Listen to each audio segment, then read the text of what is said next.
Hello à tous et bienvenue sur votre chaîne d'actualité du foot. Voici une toute nouvelle vidéo dans laquelle nous parlerons premièrement d'Ivan Fresneda, jeune espagnol de 18 ans, évoluant au poste d'arrière droit au Real Valladolid et dont le Barça est grave à l'affût. Des nouvelles sont tombées ces dernières heures dans ce dossier. Je vous donnerai tous les détails dans quelques minutes.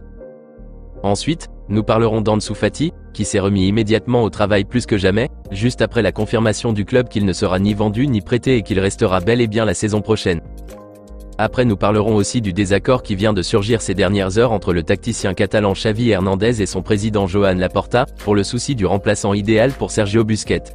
Des opinions divergentes qui posent sérieusement des problèmes. Je vous expliquerai tout dans un instant. Au finish, nous terminerons ce tour d'actualité en parlant d'une dette de 4 millions d'euros qui est encore malheureusement sortie du placard, et que la direction catalane doit obligatoirement payer dans les prochains jours, sinon, il pourrait encore subir des sanctions disciplinaires de la Liga. Reste jusqu'à la fin pour ne rien manquer. Mais avant de commencer, abonne-toi si c'est la toute première fois que tu nous suis sur cette chaîne et active la petite cloche de notification, afin d'être à la une de toutes nos vidéos actualités comme celle-ci, qui te parle régulièrement des joueurs du FC Barcelone, et t'informe chaque jour sur les dossiers chauds du mercato estival à venir. Et n'hésite pas à laisser un gros pouce bleu, à surtout commenter la vidéo et si possible la partager, si bien sûr le contenu proposé t'a vraiment plu. Si c'est fait les amis, alors let's go. Avant d'attaquer le vif du sujet du jour, laissez-moi vous donner les ajustements qu'a fait la direction catalane ces dernières heures pour solidifier le dossier Vitor Roque, juste après l'ultimatum de 24 heures qui a été lancé par l'Atlético Paranaense. D'après les infos relayées par le journal catalan Mundo Deportivo ce samedi, le Barça aurait réajusté à la hausse le montant qu'il devait payer pour le transfert du prodige brésilien, et a officiellement envoyé ce vendredi nuit, le contrat proprement dit avec tous les autres documents nécessaires, afin qu'elle soit contresignée et ficelée par la direction de l'Atlético Paranaense. Et donc l'officialisation se fera, soit ce dimanche ou lundi. C'est juste une question de timing. Rappelons que jusque-là, c'était convenu de payer 35 millions d'euros comme fixe et 10 millions d'euros comme prime à la signature, soit un total de 45 millions d'euros. Mais la tournure des événements ces dernières heures, a conduit la direction catalane à monter son offre de 16 millions d'euros de plus, soit 61 millions d'euros au total. Voici les détails donnés par Diario Sport sur ce montant actuel du contrat. Le Barça paiera désormais un fixe de 30 millions d'euros, et la dernière partie qui sont des variables, c'est-à-dire les bonus, de 31 millions d'euros. Et concernant la durée du contrat de Vitor Roque qui était de 6 ans à la base, s'est vu ajouter désormais une année supplémentaire en option. Ce qui ferait un total de 7 ans de bail si tout se passe bien. Ainsi grâce à ces nouvelles modifications émises et conclues par le Barça avec les dirigeants de Paranaense, plus d'inquiétude à avoir dans ce dossier. La direction barcelonaise rassure les supporters blaugrana que Vitor Roque sera bel et bien un joueur catalan dans les prochaines heures. Donc bref, l'ultimatum lancé a vraiment eu son effet d'après le média espagnol, ce qui a fait bouger le cul à la direction catalane qui s'est vue bousculée par la concurrence, et s'est pressée de vite concrétiser les choses avant de revivre une nouvelle tragédie comme dans le cas du Messi turc Arda Güler. Et perso, c'est vraiment une excellente nouvelle qui fait plaisir. Au moins sur ce coup, ils ont assuré avant qu'il ne soit trop tard. Heureusement pour eux. Dites-moi les amis dans les commentaires ce que vous pensez de ces dernières nouvelles excellentes qui sont tombées dans le dossier chaud bouillant de Vitor Roque. Rendez-vous dans les commentaires. Allons maintenant au premier sujet du jour. Comme nous le savions tous, le Barça est à l'affût d'Ivan Fresneda pour renforcer son côté droit de la défense. Et depuis jeudi, le spécialiste mercato Gérard Romero, toujours à la une des infos fiables sur les dossiers en cours du Barça, a révélé sur son réseau social Twitter que Deco a rencontré en tête-à-tête les agents du latéral droit espagnol, à Barcelone, et aurait entamé les négociations pour son arrivée très prochaine. Mais le Barça ne proposerait que 10 millions d'euros comme maximum au Real Valladolid pour acheter Fresneda, or que la clause libératoire du latéral espagnol est de 20 millions d'euros. Et donc par le biais de Deco, la direction catalane espère ces dernières heures convaincre les agents du joueur et les dirigeants de Valladolid, de revoir le prix fixé à la baisse, au vu de la situation économique compliquée du club. Et malgré que le joueur lui-même est très intéressé par le projet barcelonais et souhaite venir, le fameux rival des Catalans le Real Madrid, qui fait rage ces derniers jours, est aussi à l'affût grave d'Ivan Fresneda. Et comme on le sait tous, les merengues n'hésitent pas à mettre le paquet s'il le faut pour obtenir ce qu'ils veulent. On l'a bien vu dans les dossiers Endrick Felipe et Arda Güler. Ce qui risque d'arriver encore, si le Barça ne se dépêche pas de mettre une offre vraiment intéressante sur la table. À mon humble avis, le meilleur latéral droit que le Barça pourrait recruter cet été à part le portugais Joao Cancelo, c'est le jeune Ivan Fresneda. Malgré son jeune âge, rappelons qu'il a 18 ans, il est vraiment bon. Très solide défensivement, très technique, polyvalent et très rapide dans ses conduites de balle. Il a une bonne lecture du jeu, et une précision de centre vraiment appréciable.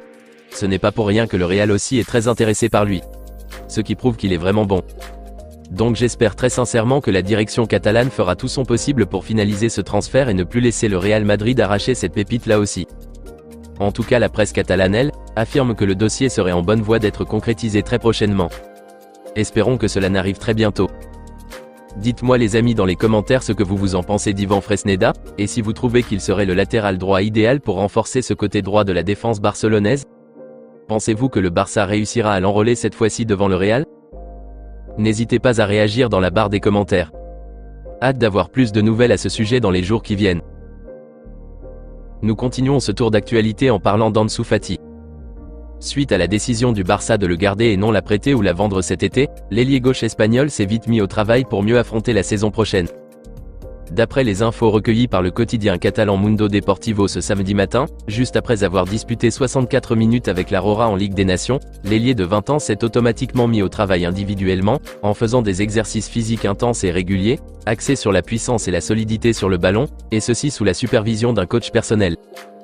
L'objectif est qu'il soit plus solide sur ses jambes, et plus confiant lorsqu'il a le ballon dans les pieds.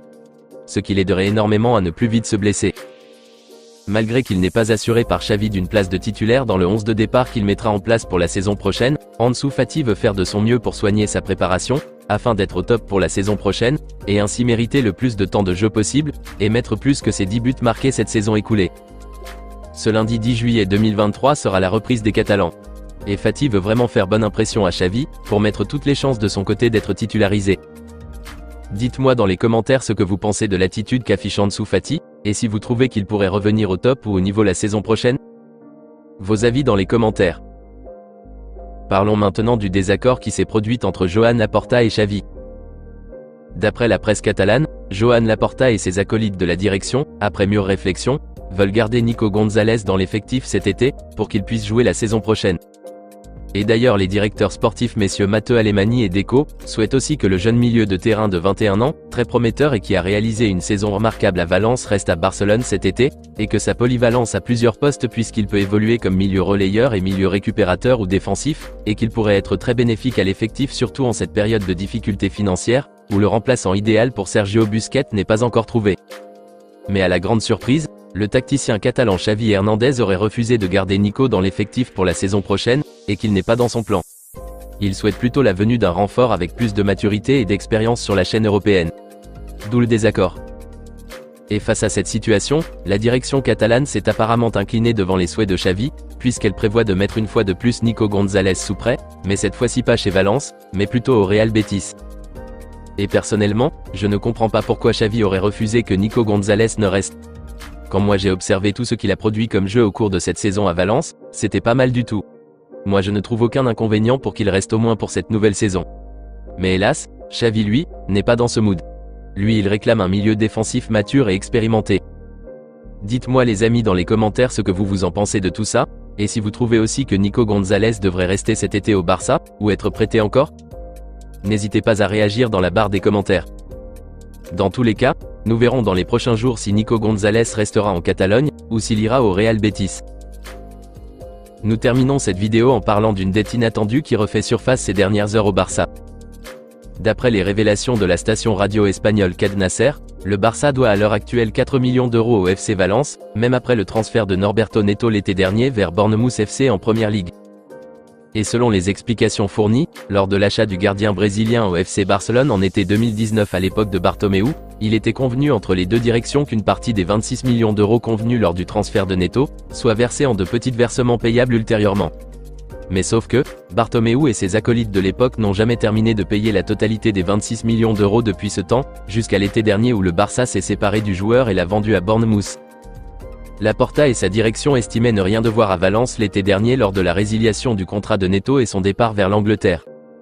Mais tout récemment, les dirigeants de Valence ont saisi les juridictions compétentes en la matière pour exiger que le Barça complète le reste des paiements, soit un montant restant de 4 millions d'euros. Un montant que le Barça va malheureusement devoir payer, puisqu'apparemment, un accord extrajudiciaire aurait été fait, qui les oblige à payer dans les prochains jours les 4 millions d'euros demandés par Valence. Ainsi, 4 millions d'euros vont très prochainement s'envoler des caisses barcelonaises pour rien du tout, or que la situation économique actuelle du club est déjà désastreuse et le mercato s'annonce très difficile. Et tout ceci n'est que le résultat des bêtises causées par Bartomeu avant son départ. C'est vraiment dommage les amis. Dites-moi dans les commentaires ce que vous en pensez de ce problème qu'est confronté le Barça ces dernières heures. Rendez-vous dans les commentaires. On se capte très bientôt les amis pour de nouvelles actualités du FC Barcelone. Et n'oubliez pas de vous abonner si ce n'est pas encore fait, de liker la vidéo et la partager, afin qu'elle soit accessible à tous les fanatiques et supporters barcelonais comme toi. À très vite les amis. Affaire à suivre.